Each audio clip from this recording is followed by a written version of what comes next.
de la hermana Sara.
Bienvenidos al último mensaje y a la Iglesia Roca de Salvación. Nuevamente estamos aquí en la hermana Angélica Caballero.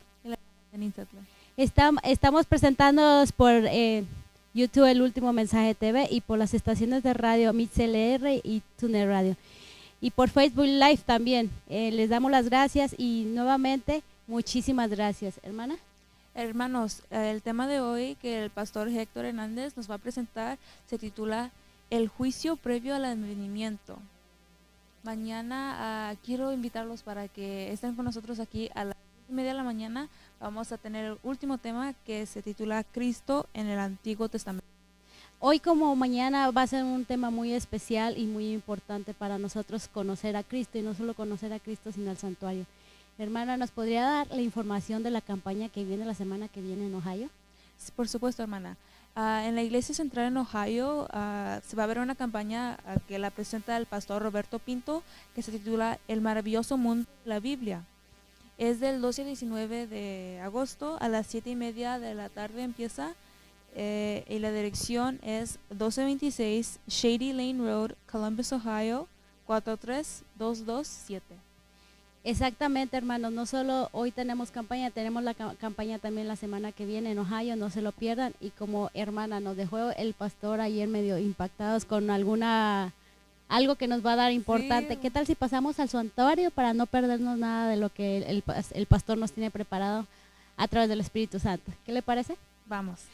Hermano Byron, pasamos al santuario, por favor.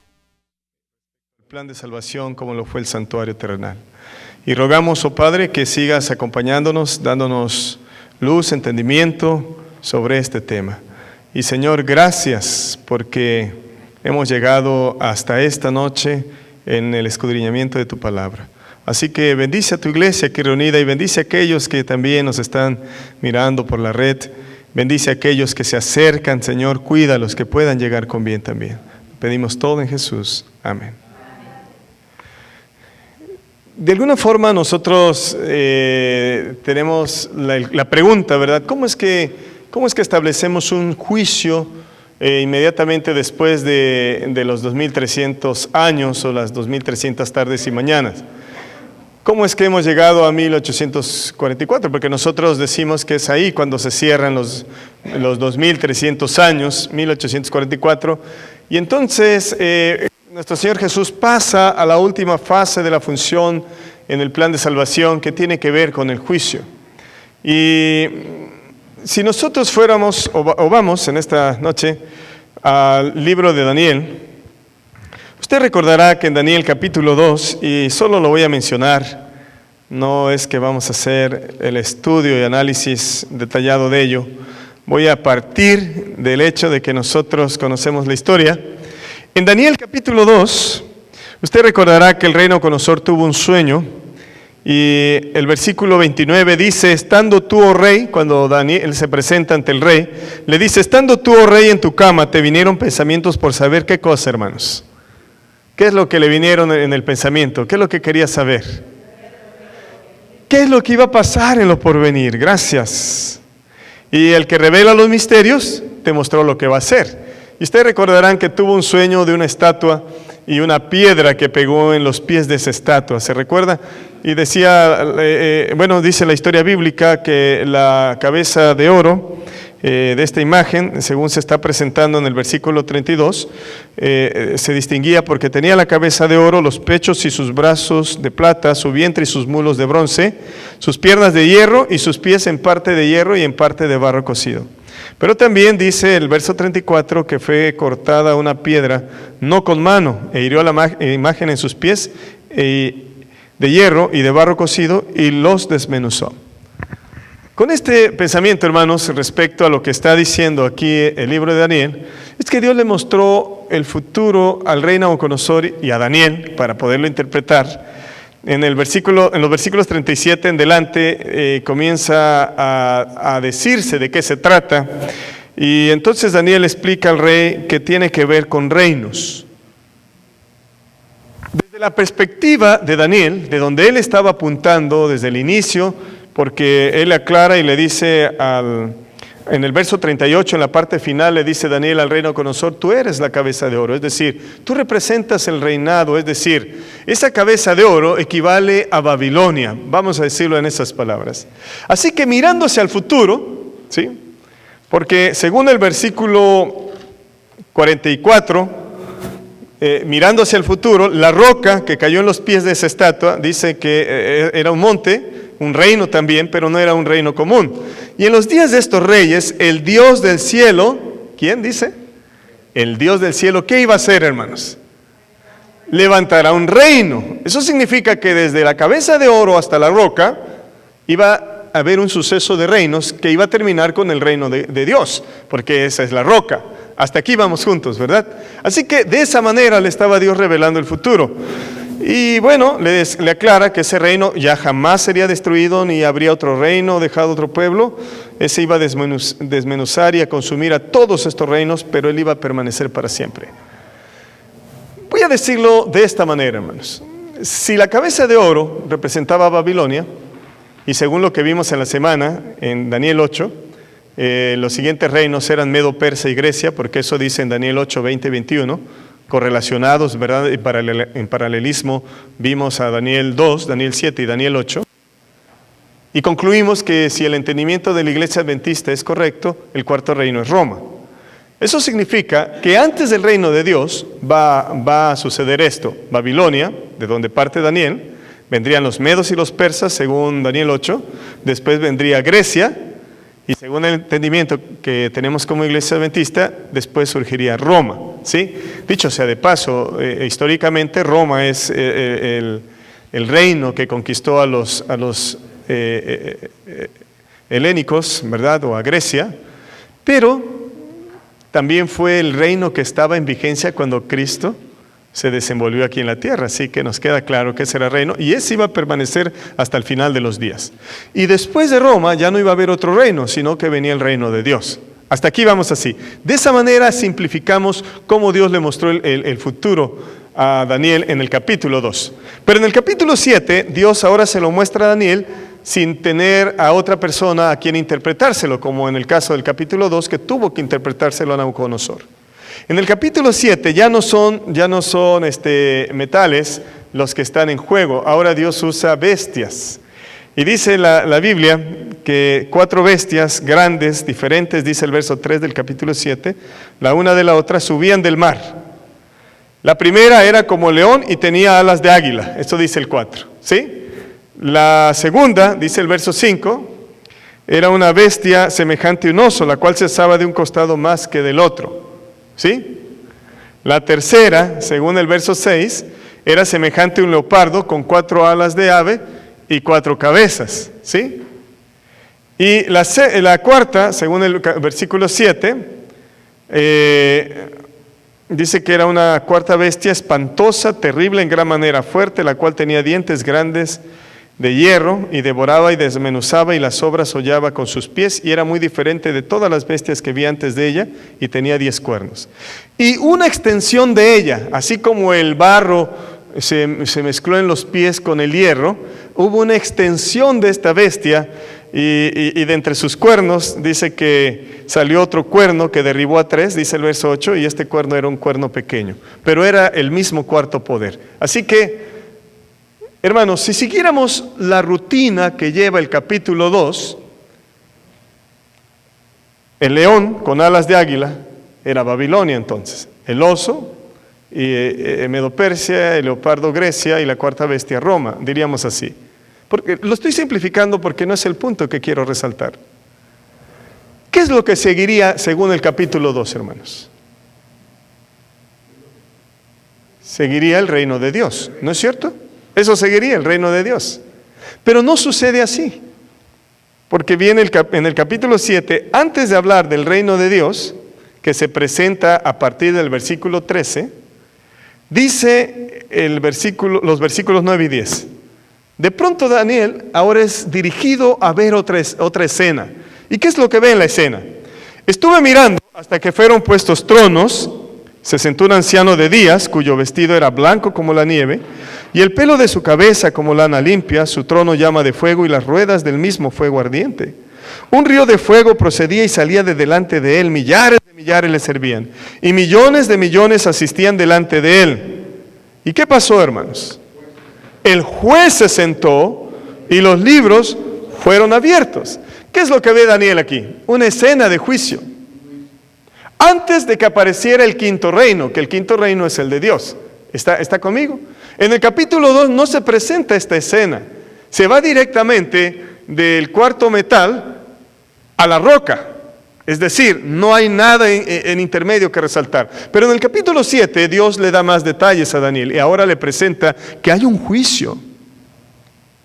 Pero ese juicio se da antes de que aparezca la roca o antes de que Cristo reciba el reino. Porque en el versículo 14, cuando dice que el Hijo se presenta, el Hijo del Hombre, que dice el versículo 13, bueno, vamos a leer desde el 13, miraba yo en la visión de la noche, y aquí con las nubes del cielo venía uno como hijo de hombre, que vino hasta el anciano de días y le hicieron acercarse delante de él. ¿Quién era el Hijo del Hombre, hermanos? ¿O quién es?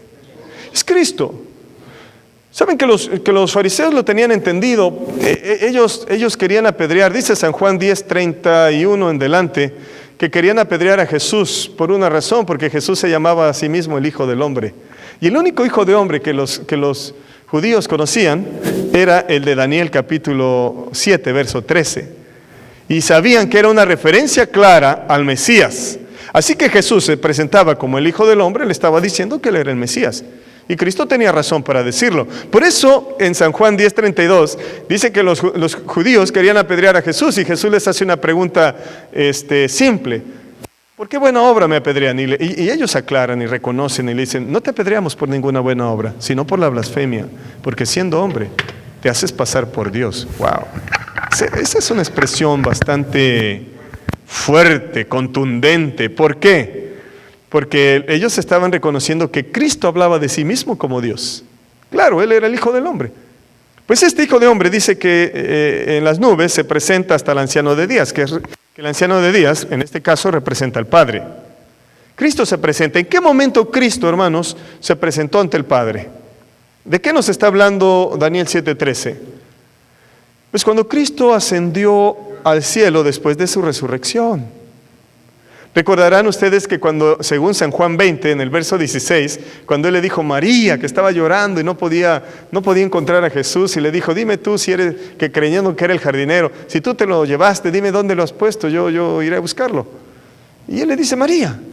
Y entonces ella se comprende que quiso abrazarlo, y Jesús le dijo, no me toques, porque todavía no he subido con mi Padre. Cristo subió con su Padre, allí, es lo que dice el verso 13. Él se presentó para decir, Padre, está cumplido, se ha completado la labor de lo que representaba el atrio. Ya morí, ya pagué el precio, ya se consumó esta sección de expiación. Y entonces, ¿qué dice el 14? Y le fue dado dominio, gloria y ¿qué más? Entonces, antes de que le fuera dado el reino, ¿sí?, a Cristo, antes de que reciba el reino, hay una escena de juicio. Esa escena de juicio, hermanos, aparece antes de que ya reciba el reino con todos sus colaboradores. Y hermanos, la Iglesia Adventista tradicionalmente ha mencionado Daniel 7. Yo estoy de acuerdo. No tendría por qué no estarlo. De que Daniel 7 nos explica una escena de juicio. Ahora, ¿saben? La Iglesia Adventista le ha llamado el juicio investigador. Ese es un término que no existe en la Biblia. Y quiero decirles que se llamó Elon, no sé si así se pronuncia, Elon Everts. Él fue el primero que usó el término juicio investigador en una carta que envió al director de la Review, la revista adventista que circulaba entre los adventistas en aquel entonces. Y esa ocasión, cuando él dirigió esa carta al director de la Review, fue una carta que escribió el 17 de diciembre de 1856. Y Elon Everts fue el primero que usó el término juicio investigador. Fíjense qué curioso. Hablando del juicio, él le dio esa connotación y le llamó juicio investigador. Y en el número del 1 de enero de 1857, es decir, unos días después, prácticamente unas semanas después, ¿sí?, se usó por primera vez el término juicio investigador en la Review. Así que el término juicio investigador, ¿desde qué año comenzó a usarse, hermanos? 1856. 1856 fue el año que se usó por primera vez el término juicio investigador y fue por Elon Everts. Y saben, Jaime White lo usó por primera vez el 29 de enero de 1857, es decir, casi 4 semanas después, cuando él escribe, usa otra vez ese término y por alguna razón el término comenzó a tomar impacto y empezó a proliferarse dentro del adventismo, de tal manera que el término juicio investigador fue de uso común de la Iglesia Adventista hasta el día de hoy, porque Elena de White también lo usó. Así que, hermanos, hasta aquí entendemos. Hay un juicio que la iglesia o los pioneros le llamaban juicio investigador. Ya vimos que Daniel 7 es la base para entender que el juicio tiene su inicio previo al advenimiento de nuestro Señor Jesús. Y ya leímos los versículos.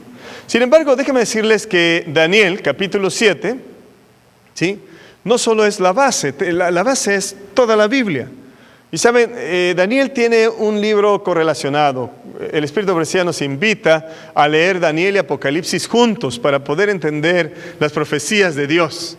Así que vamos a ver algo interesante respecto a Daniel y Apocalipsis y vamos a hacer unas comparaciones. Por ejemplo, en Daniel 7:25, que lo vamos a leer, Daniel 7:25 dice, y hablará palabras contra el Altísimo. Está hablando del cuerno pequeño. ¿Sí? Y dice, y a los santos del Altísimo quebrantará y pensará en cambiar los tiempos y la ley, y serán entregados en su mano hasta tiempo y tiempos y medio tiempo. ¿Sí? ¿Estamos juntos? Pues saben, en Daniel 7:25 los santos de Dios son perseguidos. ¿Por cuánto tiempo dice? Tiempos y medio tiempo. Entiéndase por tiempo 1 año, por tiempos 2 años, así que iba a ser por 1 año más 2 años, 3 años y medio tiempo, es decir, y medio, por 3 años y medio, es decir, 42 meses. Eso es lo que está diciendo Daniel 7:25. ¿Qué es lo que estamos analizando, hermanos? Estamos viendo dónde entra el juicio según la Biblia. Nosotros hemos dicho que el juicio es previo al advenimiento de Cristo Jesús. Eso es lo que estamos explicando. Y entonces, mire, en Apocalipsis capítulo 12, verso 14, vamos a leerlo. Ahora vamos a Apocalipsis 12, 14. Apocalipsis 12, 14. Dice la palabra de Dios, y se le dieron a la mujer 2 alas de la gran águila, para que volara de delante de la serpiente al desierto, a su lugar donde es sustentada por un tiempo y tiempos y la mitad de un tiempo. Qué curioso. Pareciera ser que Daniel 7:25 se correlaciona con Apocalipsis 12:14. En Apocalipsis 12:14 la mujer, que en este caso representa a la iglesia de Dios, es reducida a la clandestinidad a causa de la persecución por tiempos y tiempos, por tiempos y medio tiempo. En Daniel 7:25, otro aspecto que me gustaría que consideráramos, el cuerno pequeño habla palabras contra el Altísimo y continúa haciéndolo por esos 42 meses.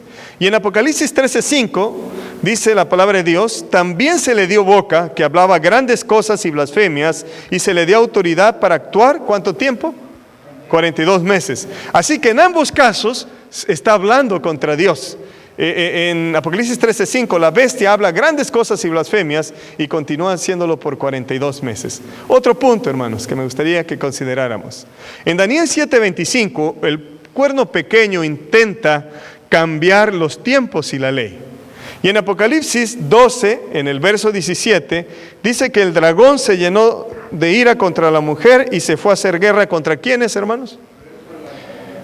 Pero ¿quiénes eran ese resto? Los que guardan los mandamientos. Fíjese, acá quiere cambiar los tiempos y la ley, pero acá persigue a los que guardan los mandamientos de Dios, es decir, la ley de Dios. Qué interesante las correlaciones que nosotros estamos encontrando. El dragón se llena de ira contra los que guardan los mandamientos de Dios. Ahora, en Daniel 7:22, vamos a regresarnos a Daniel. En Daniel capítulo 7, en el verso 22, dice, hasta que vino el anciano de días y se dio el juicio a los santos del Altísimo. Vuelve a mezclar el juicio. Y llegó el tiempo y los santos recibieron el reino, ¿sí? Y en los versos 25 al 27, que ya leímos el 25, dice el 26, pero se sentará el juez y le quitarán su dominio para que sea destruido y arruinado hasta el fin, y que el reino y el dominio y la majestad de los reinos debajo de todo el cielo sea dado ¿a quién, hermanos? Al pueblo de los santos del Altísimo, cuyo reino es reino eterno, y todos los dominios le servirán y le obedecerán. Pues, ¿qué cree, hermanos? En Daniel 7, 22, 25 al 27, la persecución del pueblo de Dios es seguida del juicio contra los perseguidores y una sentencia a su favor. ¿Está conmigo?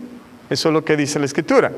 Y en Apocalipsis 14:6, volvamos a Apocalipsis, ahora vamos al 14, en el verso 6 dice: vi volar por en medio del cielo a otro ángel que tenía el evangelio eterno para predicarlo a los moradores de la tierra, a toda nación, tribu. Los versículos 12 y 13. Aquí está la paciencia de los santos. ¿Quiénes? Los que guardan los mandamientos de Dios y la fe de Jesús. Y oí una voz que desde el cielo me decía: escribe, felices, dichosos, bienaventurados, de aquí en adelante, los muertos que mueren en el Señor. Sí, dice el Espíritu, descansarán de sus trabajos, porque sus obras con ellos siguen. Pues, ¿qué cree? La persecución del pueblo de Dios es seguida del juicio contra sus perseguidores y una sentencia en su favor. Y en Apocalipsis 14:6 en adelante se anuncia el juicio contra los perseguidores y se pronuncia una bienaventuranza a favor de los santos. ¿No le parece curioso? Es como que Daniel y Apocalipsis están tratando el mismo tema. Así que aquí dos cosas emergen de estos paralelismos que hemos dicho, hermanos. En Daniel 7, Daniel 7, es posterior a la cruz y ocurre al fin de los 42 meses o los 1260 años mencionados en los dos registros. Es decir, el juicio de Dios se da después de los 1260 años, es decir, los 42 meses. Y el alcance del juicio es universal. Son las dos cosas que nosotros tomamos de estos paralelismos. Así que no solo Daniel 7, también Apocalipsis 12 al 14 nos hablan del juicio. Y nos hablan que ese juicio está dado en favor de los santos. ¿Vamos juntos hasta aquí, hermanos? ¿O parece confuso? ¿Sí? Así que el juicio de Dios es previo al advenimiento de nuestro Señor Jesucristo. Otro punto importante, hermanos, Apocalipsis 12 y 13 desenmascaran al poder que está detrás del cuerno pequeño de Daniel 7 y lo describen como Satanás. Porque según Apocalipsis 12 del 7 al 9, dice que es la serpiente antigua, el dragón, que es la serpiente antigua que se llama diablo o Satanás. Él es el que está detrás del cuerno pequeño porque es el que está detrás de la bestia. Y eso es lo que nos enseña el libro de Apocalipsis. Ya podemos entender entonces quién está detrás de ese cuerno pequeño o de ese poder. Pues está Satanás, como está detrás del poder de la bestia. Mire, nada más para tomar un dato curioso.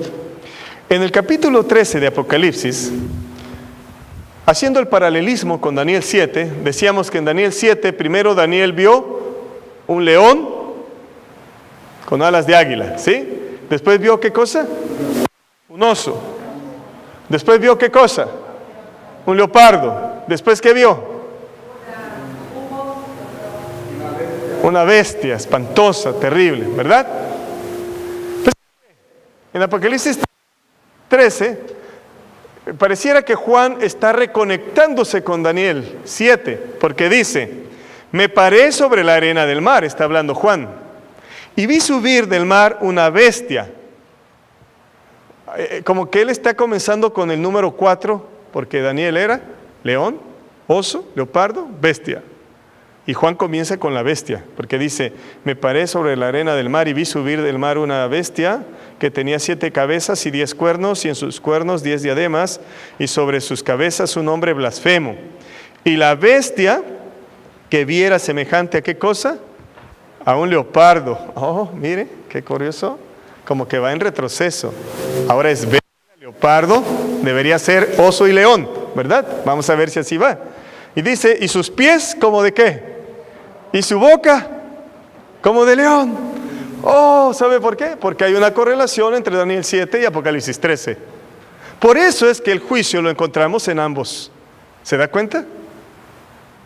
Por eso están en ambos libros. Por eso la invitación del Espíritu Profecía a leer Daniel y Apocalipsis juntos. Están correlacionados, tienen paralelismos, tienen conexiones. Hermanos, solo les he mencionado esta conexión, pero hay otras lindas conexiones en las cuales nosotros podemos entender, como Daniel 12 con Apocalipsis 5 y 10, cuando habla del librito, ¿verdad? Que estaba sellado y se abrió. y en Daniel el libro se selló, estaba abierto y se selló, y acá en Apocalipsis se abre. Bueno, hay muchas correlaciones como para saber que Apocalipsis es la continuidad profética que Dios tiene después de Daniel. Ambos apuntan al fin de la historia. Pero allí, hermanos, en ambos capítulos nos deja claro, el juicio comienza antes de que Cristo venga, es universal y es después de los 1260 años. Y hermanos, después de los 1260 años, partiendo como lo veíamos en la semana, ¿verdad? Que la Iglesia Adventista entiende como el 457 antes de Cristo, como el punto de partida para los 2300 años. Así que antes de 1844 se cumplió esto. Es decir, que el juicio sucedió después de los 1260 años. Y hermanos, vamos a continuar. ¿En qué consiste este juicio? Cuando yo era un niño, recuerdo que a veces los predicadores decían así: puede ser que en este momento, y apuntaban al cielo, puede ser que en este momento tu nombre esté pasando. ¿Cómo se va a cerrar? Oh, esos temas, aunque eran desafiantes, ¿verdad? Pero pues algo no quedaba bien en la esperanza, porque yo me asustaba y yo decía, me acordaba, fíjese, era un niño y me acordaba de las travesuras que hacía, los conflictos con mis hermanos, ¿verdad? De las desobediencias con mis padres, y yo decía, si en este momento mi nombre ya pasó, pues estoy perdido, ya que vengo. Sí, estoy perdido ya. Yo sí pensaba. Pero hoy entiendo que no es así. Anoche hacíamos la pregunta, ¿cómo sabemos que todavía estamos en el periodo de intercesión de Cristo? Si Cristo realmente en 1844 pasó en su función de lo que representaba el lugar santo al lugar santísimo, es decir, pasó de intercesor a juez, ¿por qué nosotros creemos que todavía intercede por nosotros? Para eso déjenos primero presentarles algo. Cuando Cristo venga, no viene a hacer juicio, hermanos. Solo viene a dar sentencia del juicio que ya cerró. Eso significa que el juicio tiene su cierre antes de que Cristo venga. ¿Está conmigo? Mire, vayamos a San Mateo 16, 27. En San Mateo 16, 27 nos presenta el propósito de lo que Cristo viene a hacer. San Mateo 16, 27. Dice la palabra de Dios: porque el Hijo del Hombre vendrá en la gloria de su Padre con sus ángeles, y entonces pagará cada uno conforme a sus obras. ¿Qué va a hacer Cristo? Va a pagar, pero no es allí cuando paga, solo sentencia a cada quien conforme a sus obras. Y en San Mateo 25, 31, siempre que la Biblia habla de que Dios se sentó en su trono, hermano, lo da en el contexto de un juicio, porque la venida de Cristo es parte del juicio, viene a dictar sentencia. Dice San Mateo 25, 31, cuando el Hijo del Hombre venga en su gloria y todos los santos ángeles con él, entonces se sentará en su trono de gloria y reunirá delante de él todas las naciones y va a separar, hermanos, como el pastor separa las ovejas de los cabritos, dice, ¿verdad? Pondrá a su derecha a unos y otros a la izquierda. ¿Qué relevancia tendrá estar a la derecha o a la izquierda? Dicho sea de paso, esta es una ilustración. No es que cuando Cristo venga va a ser una separación literal. Lo que está diciendo es que habrá dos grupos de personas. Y los dos grupos de personas será notable que son solo dos. Los que se salvarán y los que no, punto. Dice que a los de la derecha, que están representados como los justos, los que tomaron la oportunidad, porque Dios nos da oportunidad, hermanos, y entonces conocieron a Cristo, lo aceptaron, lo hicieron su Salvador personal, tomaron la experiencia del bautismo, como hemos dicho, y entonces confesaron que aceptaban a Cristo como Salvador. Esos, Dice el verso 24 que el rey les dirá a los de su derecha: venid, benditos de mi Padre, heredad del reino preparado para vosotros desde siempre. Desde la fundación del mundo, desde siempre, desde los orígenes.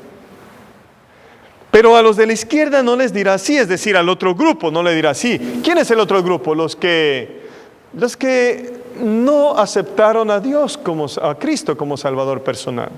Dice el versículo 41 que les dirá a los de la izquierda: apártense de mí, malditos, al fuego eterno preparado ¿para quién? Para el diablo y sus ángeles. Fíjese, el reino estaba preparado para los santos desde siempre, dice. Pero el fuego eterno destructor nunca fue pensado para el ser humano.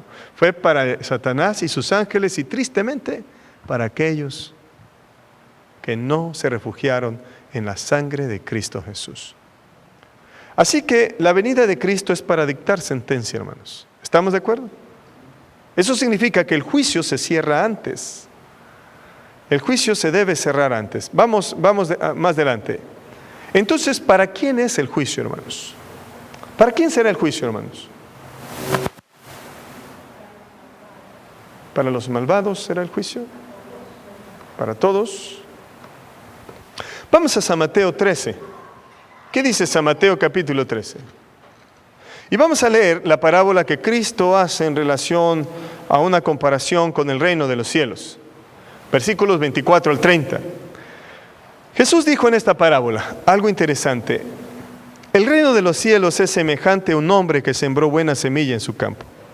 Pero mientras dormían los hombres, vino su enemigo y sembró cizaña entre el trigo y se fue. Y cuando salió la hierba y dio fruto, entonces apareció también la cizaña. Vinieron entonces los siervos del padre de familia y le dijeron: Señor, ¿no sembraste buena semilla en tu campo? ¿De dónde pues tienes cizaña? Y él les dijo: un enemigo ha hecho esto. Y los siervos le dijeron: ¿quieres que vayamos y la arranquemos? Y él les dijo: no. No sea que al arrancar la cizaña arranquéis también con ella el trigo. Dejad crecer juntamente lo uno y lo otro hasta la siega. Y al tiempo de la siega yo diré a los segadores: recoged primero la cizaña y atadla en manojos para quemarla, pero recoged el trigo en mi granero. Hermanos, ¿a quién representa el trigo? Si nosotros seguimos leyendo, nos damos que el trigo o la buena semilla, ¿sí? Son los hijos de Dios y el Hijo de Dios, dice. Y la cizaña, los hijos del malo. Así lo presenta. El campo, el mundo, dice. Pues en este mundo, hermanos, hay hijos de Dios y hay hijos del enemigo de Dios. ¿Vamos juntos? A los hijos de Dios se les llama trigo y a los hijos del enemigo se les llama cizaña. Dentro y fuera de las iglesias existen ambos. Hermanos, el juicio de Dios es hecho para todo el mundo, pero en particular para aquellos que han buscado a Dios.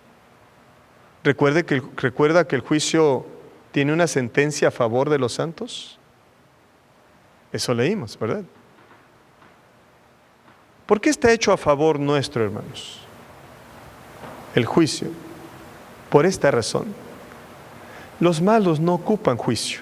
¿Por qué no ocuparán juicio los malos? Porque su caso ya está definido. ¿Está conmigo? Los malos no ocupan juicio, por la razón simple y sencilla de que ya definieron su postura. Son los de la izquierda.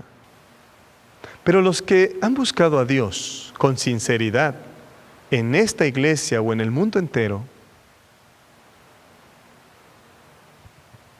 Dios ha esperado por una razón. Porque en este mundo pareciera ser que los buenos y los malos no se pueden definir a simple vista. Porque nosotros solo podemos ver lo que está delante de nuestros ojos, dice el libro primero de Samuel. Pero Dios, ¿qué ve? ¿Saben una cosa? Ustedes pueden mirarme a mí y ustedes pueden decir, oh, el pastor Hernández, una persona agradable, seguramente deba ser una persona consagrada al Señor, pero usted no conoce mis pensamientos. Usted no conoce lo que está en mi corazón, ni yo lo que está en el suyo. Y yo puedo pensar por lo que veo en usted y usted por lo que ve en mí. Pero Dios ve a seres humanos que estamos en la lucha, que estamos peleando la buena batalla, que estamos corriendo la carrera de la fe. Entonces, aunque Cristo comenzó en 1844 el juicio,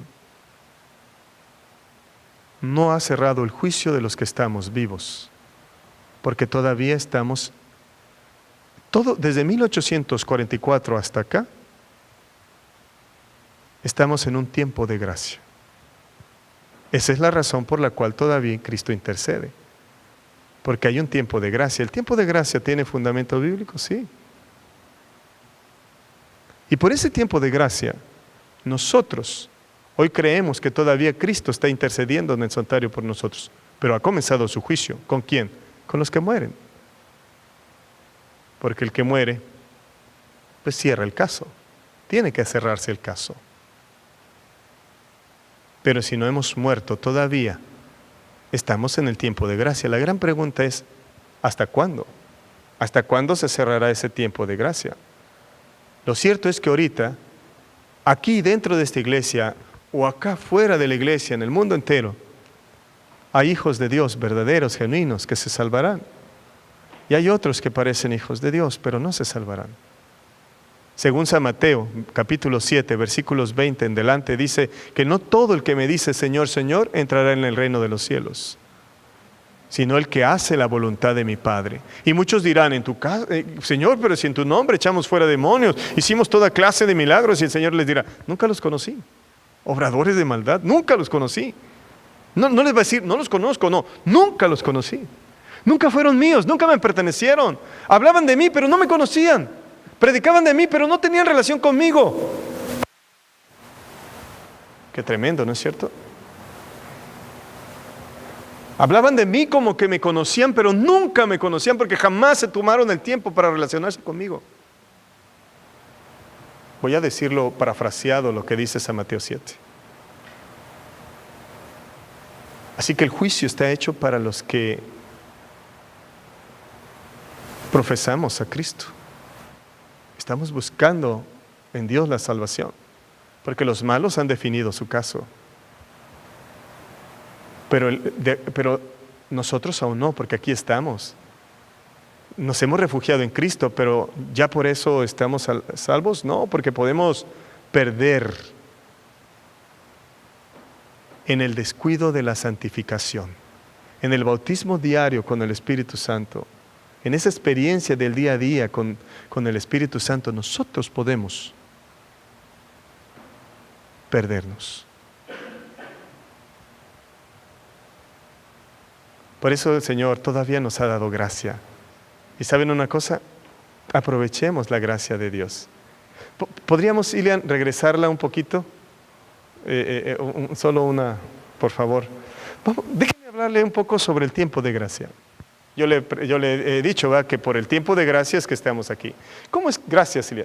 ¿Por qué el tiempo de gracia lo podemos considerar? Vamos a San Mateo 24. Porque Cristo dijo algo importante. Hizo una comparación, un paralelismo en San Mateo 24, en los versículos 37 al 39. Dice, como en los días de Noé, así será la venida del Hijo del Hombre, dice. ¿Cómo será la venida del Hijo del Hombre? Como en los días de Noé, dice. Porque como en los días de Noé, antes del diluvio, estaban comiendo y bebiendo, casándose y dándose en casamiento, hasta el día en que entró Noé en el arca, y no entendieron hasta que vino el diluvio y se los llevó a todos. Así también será la venida del Hijo del Hombre. Hermanos, lo está comparando Cristo las circunstancias, el momento del siguiente juicio de este mundo, porque en el diluvio fue un juicio, como en los días de Noé. ¿Y qué pasó en los días de Noé? Vamos a Génesis capítulo 7. ¿Por qué nosotros entendemos que hay en el tiempo final un tiempo de gracia? Dice en Génesis, capítulo 7, versículos 9 y 10, y también el 16. Dice la palabra de Dios: de dos en dos entraron con Noé en el arca, macho y hembra, como mandó Dios a Noé. Y sucedió que el séptimo día las aguas del diluvio vinieron sobre la tierra. Y vea lo que dice el 16. Y los que vinieron, macho y hembra, de toda carne, vinieron como le había mandado Dios. ¿Y qué pasó después? Y Dios cerró la puerta. ¿Saben, hermanos? Como en los días de Noé, se estuvo anunciando que venía el juicio de Dios, un diluvio. No creyeron. Se metieron al arca y dice en el verso 10 que hasta el séptimo día cayeron las aguas. Es decir, estuvieron una semana encerrados y el agua no caía. Si pudiéramos nosotros imaginar la escena, podríamos encontrarnos a las personas burlándose de Noé y su familia, porque estaban encerrados ahí en esa gran arca con todos los animales. Pero ¿quién había cerrado la puerta, hermanos? ¿Noé? Dios. Eso tiene gran significado porque Jesús lo usó como una tipología. Esta historia era una tipología de los eventos finales, como en los días de Noé. La gente no creerá, andará en sus quehaceres. No es que comer y beber sea algo malo en sí mismo. Claro, hablando de no bebidas alcohólicas, ¿verdad? Pero comer y beber no es el problema, casarse tampoco, ese no es el problema. Sino es el llevar la vida como que no estamos pensando que Cristo va a venir. ¿Está conmigo? Pero algo más.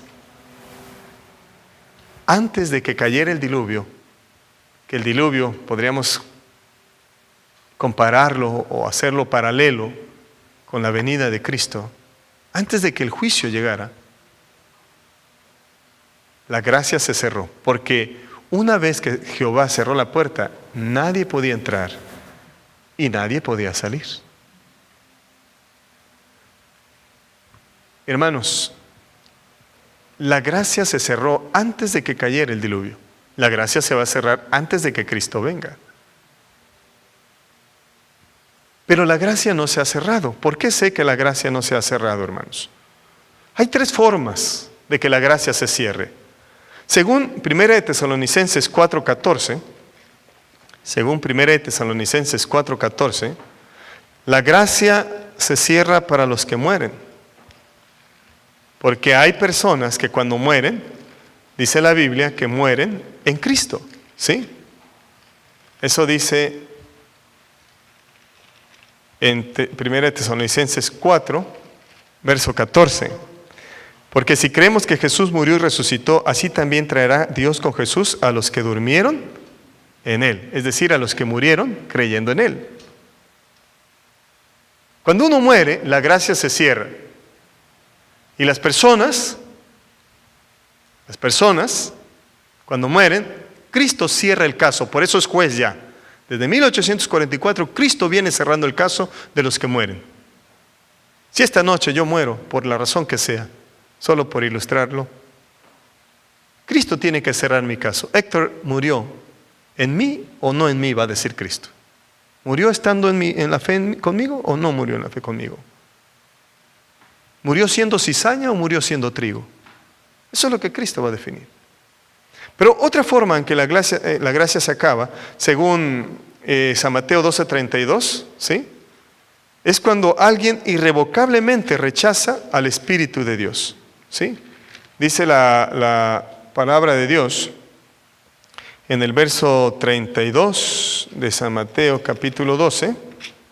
A cualquiera que dijere alguna palabra contra el Hijo del Hombre le será perdonado, pero el que hable contra el Espíritu Santo no le será perdonado ni en este siglo ni en el venidero, porque el Espíritu Santo es el único que nos puede convencer de pecado. Rechazar al Espíritu Santo constantemente es negarnos a la gracia de Dios. Se cierra para nosotros. Si nosotros decimos, yo no quiero nada con Dios, pues se cerró la gracia. Por eso se aplica lo que dice San Mateo 22:11. Pues el que sea sucio, sígase ensuciando. Y el que esté limpio, pues sígase manteniéndose limpio. Y la otra forma, hermanos, es cuando se cumple Apocalipsis 16. La gracia se va a cerrar un día para todo el mundo. ¿Cuándo? Cuando comience la ira de Dios. Si la ira de Dios entró, se acabó la gracia. ¿Está conmigo? Por eso lo entendemos así. Si la ira de Dios llegó, es que se acabó la gracia. La ira de Dios no ha llegado, entonces vivimos bajo la gracia. Dice en los versículos 1 y 2: oí una gran voz que decía desde el templo a los 7 ángeles: id y derramad sobre la tierra las 7 copas ¿de qué cosa? De la ira de Dios. Y fue el primero y derramó su copa sobre la tierra, y vino una úlcera maligna y pestilente sobre los hombres que tenían la marca de la bestia y que adoraban su imagen. Así que un día, hermanos, se va a cerrar la gracia de Dios para todo el mundo. Personalmente se cierra cuando yo muero o cuando rechazo irrevocablemente al Espíritu de Dios. Pero un día se va a cerrar para todo el mundo. ¿Cuándo va a suceder? Cuando comience la ira de Dios. ¿Y cómo sabemos que comenzó la ira de Dios? Cuando caen las plagas. Cuando caiga la primera de las últimas plagas que están mencionadas en Apocalipsis, es que se acabó la gracia de Dios. En ese momento se cerró la gracia. La señal que nosotros tendremos es que la gracia de Dios se acabó cuando caiga la primera plaga. Y entonces se cumplirá lo que dice Daniel capítulo 12 en el verso 1 en delante. Que vendrá un tiempo de angustia cual nunca habrá habido. Porque la pregunta que nos haremos es: ¿se cerró el caso? ¿Cómo se cerró el caso? ¿Cómo quedó mi caso? ¿Está conmigo? Y hermanos, mire cómo lo presenta el conflicto de los siglos este asunto. Cuando Cristo deje de interceder en el santuario. ¿Cuándo dice? Cuando Cristo deje de interceder en el santuario, se derramará sin mezcla, ¿qué cosa? ¿Y qué es la ira de Dios según Apocalipsis 16? Las plagas. Y luego dice: de la que son amenazados los que adoran a la bestia y a su imagen y reciben su marca, según Apocalipsis 14, 9 y 10. Las plagas que cayeron sobre Egipto cuando estaban por libertad a Israel fueron de índole análoga a los juicios más terribles y extensos que caerán sobre el mundo inmediatamente antes de la liberación del pueblo de Dios. ¿Antes de qué cosa dice? Es decir, antes de que Cristo venga, se cerrará la gracia. ¿Y cómo sé yo que se cerrará la gracia? Porque cayeron las plagas. El día que caiga la primera plaga, ¿cuál es la primera plaga? Una úlcera maligna. Hay otro pensamiento ahí mismo en el capítulo 40 del conflicto de los siglos. Dice, y léalo todo el capítulo, es lindo. Ahí presenta, se llama el tiempo de angustia. Dice que las plagas no son universales, son localizadas geográficamente, porque una sola destruiría a todo el mundo, así que no es para todo. Eso explica el conflicto de los siglos. Pero ¿cuándo cae la primera plaga? Dice, cuando Cristo deja de interceder. Y cuando Cristo deja de interceder, ahora viene su ira, se acabó la gracia. ¿Está conmigo? Por eso yo sé que el tiempo de gracia todavía lo tenemos usted y yo. Si hay un tiempo, hermanos, de buscar a Dios, es ahora todavía. Por 2 razones: porque estamos vivos y porque la gracia no se ha cerrado. ¿Y cómo sabemos que no se ha cerrado? Pues porque no ha caído la primera plaga. Pero el día que caiga la primera plaga, sabremos que todos los casos se cerraron. Y entonces Cristo vendrá solo a dictar sentencia, porque los casos estarán cerrados. ¿Está conmigo? Ahora, hermanos, cuando Cristo venga, después el juicio continuará ya en el cielo por 1000 años. Vamos rápidamente a Apocalipsis capítulo 20. Y en el versículo 11, usted recordará que cuando le dije que cuando Dios se sienta en su trono, significa que hay un juicio. Dice el verso 11, escribió Juan: y vi un gran trono blanco y al que estaba sentado en él, de delante del cual huyeron la tierra y el cielo, y ningún lugar se encontró para ellos. Y vi a quiénes, hermanos, a los muertos, grandes y pequeños, de pie ante Dios, y los libros fueron abiertos. Hermanos, no es que un día los muertos van a estar delante de Dios. Eso suena como un poco fantasmal, ¿verdad? Así tétrico. Es como de terror, ¿verdad? No. Porque, ¿saben? Usted y yo No es que un día vamos a estar parados delante de Dios, no. A veces yo he visto que se ponen figuras del juicio donde está Dios y ahí está el hombre parado, se ve amenazado allí ante esa figura, como lo presentan a los ángeles como testigos de lo que hemos hecho, bueno y malo. Pero hermanos, no es que un día vamos a estar parados delante de Dios, porque ya vimos que antes que Cristo venga, el juicio se terminará para todos. Lo que un día va a estar delante de Dios es su caso y mi caso. Eso es lo que va a estar delante de Dios un día. Su caso y mi caso. No es que vamos a estar parados allí. Por eso cuando dice que estarán delante de Él los muertos, grandes y pequeños, es que allá en el cielo va a haber una segunda parte del juicio. Y esa segunda parte consiste en que vamos a analizar el nombre uno por uno de los que murieron. ¿Para qué, hermanos? Si ya está definido quién se salvó y quién se perdió. ¿Para qué ocupamos saber eso? No. Porque Dios necesita vindicar su nombre. Y nos vamos a dar cuenta que todo el que se perdió, no se perdió no porque no tuvo oportunidad, sino porque la tuvo y no la tomó. Y Dios estuvo ahí con su Espíritu Santo vez tras vez, una tras otra vez, tratando de llamar al arrepentimiento, pero hubo resistencia. Y algunos de ellos parecían grandes profesadores de la fe. Y el Señor les dirá, nunca los conocí. Y también nos daremos cuenta, porque dice que otro libro se abrió. ¿Cuál fue el otro libro que se abrió? El de la vida. ¿Y saben por qué se abre el libro de la vida? Porque también vamos a entrar en juicio los que estemos allá salvos. ¿Para qué? Nos vamos a dar cuenta que estamos allá no porque nosotros tuvimos algún mérito, no por obras, dice Efesios 2:8, para que nadie se gloríe, sino por gracia sois salvos por medio de la fe. Y nos daremos cuenta que los que estamos vivos, no estamos vivos por ningún mérito nuestro, sino por los méritos de Cristo, por ese sacrificio que Él hizo, por esa intercesión que Él está haciendo ahora, y porque fuimos capaces de recurrir a Él, de confesar, de arrepentirnos, de dar marcha atrás a la vida que llevamos, que sabemos que lastima los ojos, la mente, el corazón de Dios, porque nos consagramos a Él, porque nos humillamos delante de Él, y nos daremos cuenta que estamos allí por la gracia de Dios. Pero no solo juzgaremos a los vivos y a los muertos. Según segunda de Pedro, capítulo 2, verso 4, ¿a quién más juzgaremos, hermanos? Es correcto, vamos a juzgar a los ángeles. Segunda de Pedro 2:4 dice, porque si Dios no perdonó a los ángeles que pecaron, sino que arrojándolos al infierno los entregó a prisiones de oscuridad para ser reservados, ¿para cuándo, hermanos? Para el juicio. No es que los tiene allí sometidos, sino que ya están condenados a esa oscuridad durante el juicio. ¿Por qué, hermanos? Bueno, porque ellos pecaron. También tuvieron su oportunidad. Hay un libro que nosotros conocemos como Historia de la Redención.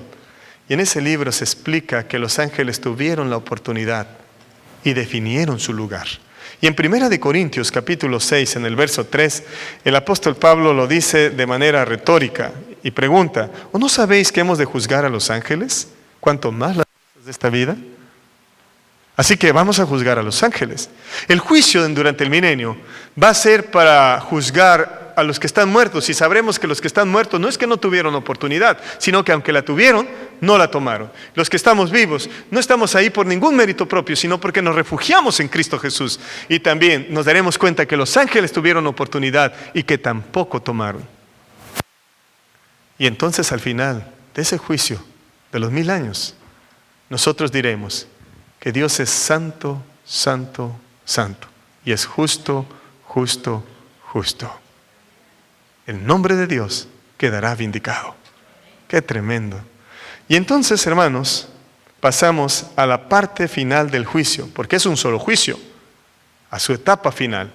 Y la etapa final de este juicio se presenta en el capítulo 20 de Apocalipsis, en los versículos 1 al 10. Pero vamos a leer los versículos 9 y 10 nada más.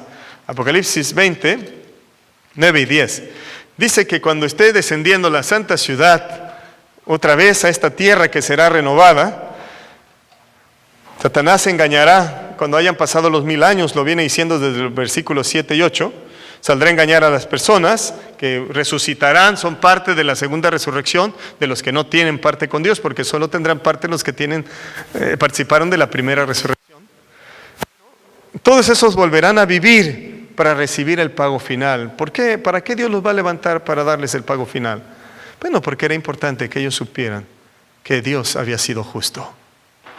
Y entonces, hermanos, dice que suben, cubren y rodean el campamento de los santos, la ciudad amada. Pero en ese momento, cuando Satanás les hace creer que pueden atrapar la ciudad, dice que de Dios desciende fuego del cielo y los consume. Y allí mismo, dice el 10, es consumido el diablo que los engañaba, fue lanzado al lago de fuego y azufre, donde estaban la bestia y el falso profeta, y serán atormentados día y noche por los siglos de los siglos. Y en Malaquías capítulo 4, hermanos, en el verso 1, como lo vio el profeta Malaquías, ese escenario de juicio final, en la parte final del juicio, mejor dicho, dice: porque aquí viene el día ardiente como un horno, y todos los soberbios y todos los que hacen maldad serán estopa, y aquel día vendrá, los abrazará, ha dicho Jehová de los ejércitos, y no les dejará, ¿qué cosa? Ni raíz ni rama. ¿Qué quiere decir eso, hermanos? Que nunca más volverá a resurgir el pecado. Será el final del pecado y de su autor. Todo habrá llegado a su final, todo aquello que tiene que ver con el pecado. Así que, hermanos, allí entonces comienza todo nuevo. Aquel mundo, aquella tierra, aquel cielo nuevo de gozo sin fin. Y hermanos, solo quiero citar algo alentador. Un juez justo es el que dirige este juicio. Es un juez justo. Cristo es un juez justo. Y es intercesor a la vez. Hoy intercede y es juez. Y saben, en Romanos capítulo 2, déjenme contarles antes de leer Romanos 2 algo. Un día una hermana en una iglesia me dijo: pastor, qué lindo, estábamos hablando de este tema, y me dijo: qué lindo es todo lo que he escuchado, me llena de gozo, me dijo. Pero sabe, al mismo tiempo me llena de angustia. Y yo le dije: ¿por qué? Porque mis padres que murieron, y ya citó una hermana que había muerto, ellos no conocieron esto. ¿Qué de ellos? Están perdidos entonces, me dijo. Y yo le dije: espéreme, no es así. Porque Dios es justo. Nunca pierda la esperanza de ver a sus seres amados en el cielo. Porque no soy yo, ni ningún ser humano el que va a decir quién va a estar allá y quién no va a estar. Por eso el cielo será, en aquel día glorioso, un lugar lleno de sorpresas. ¿Sí? Y mire, esto tiene fundamento en la Biblia. Romanos 2:12 dice: porque todos los que sin ley han pecado, sin ley, ¿qué cosa? Es decir, los que hicieron lo malo, no se necesita conocer a Dios para saber que matar es malo. Sí, no se necesita. No se necesita conocer a Dios para saber que la infidelidad a nuestro cónyuge causará dolor y frustración y tragedia. No se necesita. Pero ¿saben? Dice que esos que hicieron lo malo sin ley, es decir, no conocieron a Dios, pero hicieron lo malo, pues sin ley morirán. Pero dice: y todos los que bajo la ley pecaron, pues por la ley serán juzgados. Ellos sí sabían, como dice San Juan 15:22. Antes de que yo les hablara, pues tenían excusa, pero ahora ya no tienen excusa por su pecado, dijo Cristo. Y miren lo que dice ahora el 13. Porque no son los que oyen la ley los justos ante Dios, sino los que la hacen o la viven, serán justificados. Porque cuando los gentiles, ¿quiénes son los gentiles? Los que se supone que no conocen. Cuando los gentiles que no tienen ley hacen por naturaleza lo que es de la ley, estos, aunque no tengan ley, son ley para sí mismos. Luego dice: mostrando la obra de la ley escrita, ¿dónde, hermanos? Sus corazones, dando testimonio su conciencia y acusándoles, diciéndoles sus razonamientos. Esto no está bien. Y a su manera, hermanos, habrán cumplido la ley. Y dice el 16: en el día en que Dios juzgará por Jesucristo los secretos de los hombres conforme a mi evangelio. Así que, hermanos, Saben, si su familia no conoció, pero a su manera tenía temor de Dios, nunca pierdan la esperanza. ¿Los verá o no los verá? No sé. No me toca a mí decirlo. Solo al juez justo. Pero hay un juez justo y ese es Dios. El juicio es de Dios, no es nuestro. A veces nosotros nos atrevemos a decir, en una ocasión yo hablé de esperanza allí y yo dije algo, no pierdan la esperanza de encontrar a su ser amado, pero se había quitado la vida. Inmediatamente alguien me acusó y me dijo, pastor, ¿por qué dijo eso? Se quitó la vida, la Biblia dice no matarás. Y yo le dije, pero tú no sabes por qué lo hizo. Apenas Dios que ve el corazón. Él es el que juzga. A lo mejor ya no tuvo ni siquiera la conciencia para distinguir lo que hacía y lo que no hacía. Por eso, gloria a Dios, que Él tiene el juicio y no nosotros. Y finalmente, hermanos, quiero invitarlos esta noche a saber y confiar que el juicio está hecho a su favor.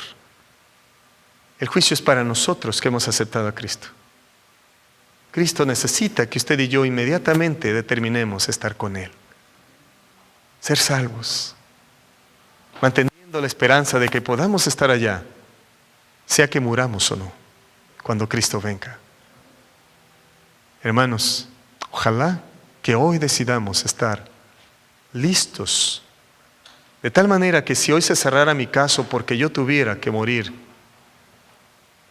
Cristo pueda decir, este es hijo mío, esta es hija mía, y su nombre lo he dejado escrito en el libro de la vida del Cordero. ¿No le gustaría que su nombre estuviera allí? ¿No le gustaría aprovechar el tiempo de gracia? ¿No le gustaría venir y refugiarse en Cristo, que intercede todavía ante el Padre por nosotros?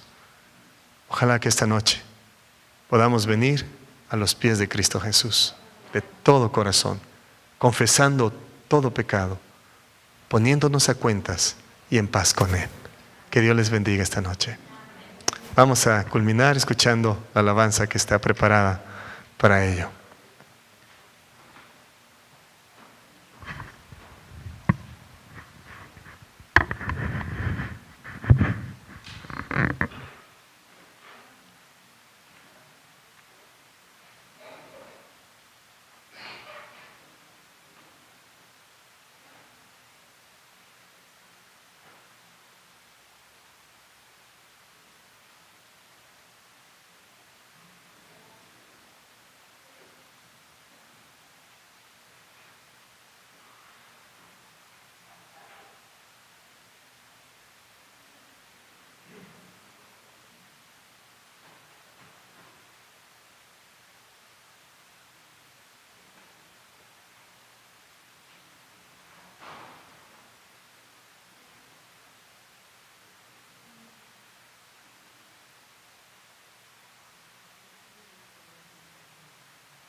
Disculpas, lo que pasa es que tenemos un poco de interferencia, algunos problemitas técnicos, pero muchísimas gracias por estar con nosotros, les damos las gracias, el último mensaje le da las gracias y vamos a pasar con el hermano Byron para un lindo especial con las hermanas Álvarez, la hermana Sara, la hermana Natalie y la hermana Janine. Hermano, si tiene el especial, usted me avisa.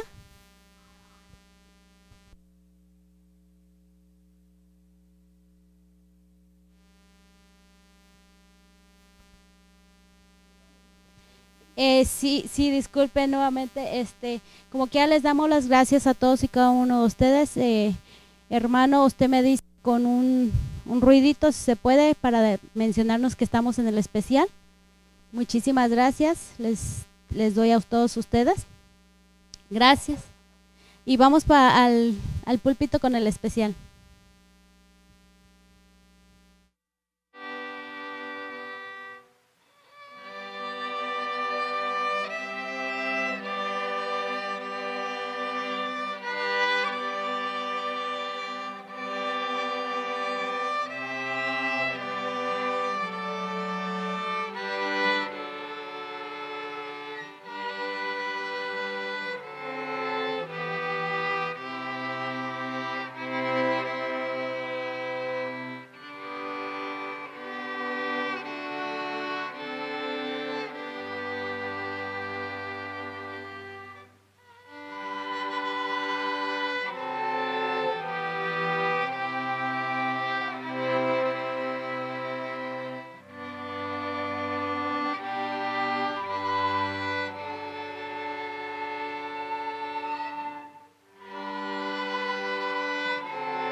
Qué lindo, ¿no es cierto? Gloria a Dios. Qué hermoso ver a los jóvenes alabar a Dios de esta manera.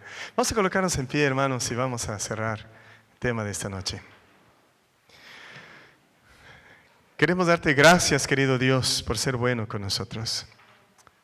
Gracias porque ha sido necesario que Cristo entrara en el lugar santísimo, en el entendimiento, Señor, de lo que sucedía en el tabernáculo, porque sabemos que Él comenzó un juicio, y el único propósito de ese juicio, Señor, es erradicar finalmente el pecado de este mundo. Deseamos, Señor, de corazón, que un día todo esto que vivimos haya sido solamente o se convierta solo en un recuerdo casi olvidado, donde, Señor, podremos mirar hacia la eternidad con gozo, con alegría, con alabanza al Cordero que fue inmolado. Y querido Dios, gracias por esta semana, gracias por esta noche, y al retirarnos, llévanos con tu bendición. Gracias por este sábado que nos regalas también. Bendice siempre tu iglesia adventista en esta ciudad, pero de forma muy especial a la iglesia de Colony. Señor, que ellos puedan ser instrumentos poderosos de salvación para otros. Y las personas, Señor, que mañana harán un pacto contigo, que así lo decidieron esta semana, permite que nada pueda cambiar de su corazón y pensamiento ese paso, Señor, y que podamos gozarnos con el cielo al verles dar ese paso. Señor, gracias por escucharnos. Llévanos con bien, pues, con humildad lo decimos todo en Jesús. Amén. Dele un abrazo al que tiene al lado y dígale feliz sábado, Dios le bendiga, y les esperamos mañana por la mañana a las 9:15. Gracias. Muchísimas gracias por estar con nosotros y nuevamente disculpen la tardanza y disculpen todo lo sucedido. Hemos tenido problemas con los útiles que estamos usando ahorita. Hemos tenido problemas técnicos, muchísimas gracias, pero nuevamente el santuario es el tema de la campaña que se ha llevado toda esta semana a cargo del pastor Héctor Hernández. Les damos las gracias de parte de Dios y de parte de todo el grupo El Último Mensaje por estar con nosotros a través de YouTube, El Último Mensaje TV, y de las estaciones de radio, MixLR y TuneR Radio. Les damos las gracias también a todos los que nos están viendo y nos están escuchando por Facebook Live. Gracias a través de las cámaras que Dios nos ha proporcionado para pasar todos estos temas. También no se lo pierdan la semana que viene en la Iglesia Central. Tenemos el maravilloso mundo de la Biblia. El maravilloso mundo de la Biblia que nosotros vamos a ir conociendo y vamos a ir aprendiendo a través del pastor Roberto Pinto, que se llevará a cabo en el 1226 Sandy Lane Road, Columbus, Ohio. Ahí vamos a estar, toda la semana la vamos a pasar por la radio, primeramente Dios, que Dios nos lo permita. Y el viernes 18 y sábado 19 vamos a estar con cámaras desde la central de Ohio. No se lo pierdan, que va a ser algo muy especial como ha sido todas las campañas, porque hemos hablado de Dios y del Espíritu Santo. Y no solo eso, de Cristo Jesús, que vino a dar la vida por nosotros. No se lo pierdan mañana. Nosotros tenemos el servicio aquí en la iglesia a las 9:15, que es el servicio de canto, y la escuela sabática empieza a las 9:30. Nos gustaría que nos acompañaran todos los que viven aquí cerca. Nos gustaría que nos acompañara para estar en comunión con Dios y con nuestro Padre. También nos gustaría que estuvieran aquí. El servicio del culto empezará a las 10:30, 11. No se lo pierdan, que va a ser muy interesante. Cristo en el Antiguo Testamento. El pastor Héctor nos va a hablar lo que viene siendo, qué es Cristo en el Antiguo Testamento. Nos va a explicar, nos va a dar detalles, no solo con palabras de él, sino a través de la Biblia, del libro sagrado que Cristo nos dejó. No se lo pierdan, los esperamos, que vamos a estar aquí. Y nuevamente les doy las gracias a todo y cada uno de ustedes, que ustedes nos han acompañado, todos los que están aquí, los que nos están viendo y los que nos están escuchando por las estaciones de radio. Nos gustaría que lo compartieran con sus familiares, no se lo queden, eso es para que todos lo escuchemos, para que todos los veamos. Compártalos, denles like, compártalo con un amigo, con un familiar, hasta con el vecino. Sabemos que tenemos que hablar de Dios, proclamar su palabra y decir que Cristo viene muy pronto. No se lo pierdan, de verdad que es muy interesante. Y mañana nuevamente, Cristo en el Nuevo Testamento. Cristo en el Antiguo Testamento. Se va a hablar del Antiguo Testamento, porque la Biblia Dios la dejó para que nosotros sepamos tanto del Antiguo Testamento como del Nuevo Testamento. Toda la Biblia está inspirada por el Espíritu Santo. Sí, escrita por hombres, pero Dios la inspiró a través del Espíritu Santo. Y toda la palabra habla de Cristo Jesús, de lo que Él hizo y lo que vino a hacer en este mundo por nosotros. No se lo pierdan, de verdad, que va a ser muy interesante. Y espero que los temas pasados les haya gustado y les haya ayudado mucho en su vida a hoy y en su vida futura. Nuevamente les damos las gracias por toda su atención y nuevamente compártalo. Es muy fácil, solamente para que se suscriba, póngale suscribirse, apachúrale a la campanita negra y automáticamente cuando nosotros estemos en vivo, automáticamente le va a llegar a usted la notificación de que estamos en vivo. Compártalo, no se lo deje, no se lo quede, porque ese nunca se acaban. Aunque usted lo comparta con todos sus amigos, familiares, no se va a acabar, siempre va a estar ahí para que usted lo escuche. Me gustaría despedirme con un buen saludo y un buen abrazo para todos y cada uno de ustedes. Hermanos, amigos, feliz sábado, que Dios lo bendiga. Se despide de ustedes la hermana Caballero. Bendiciones.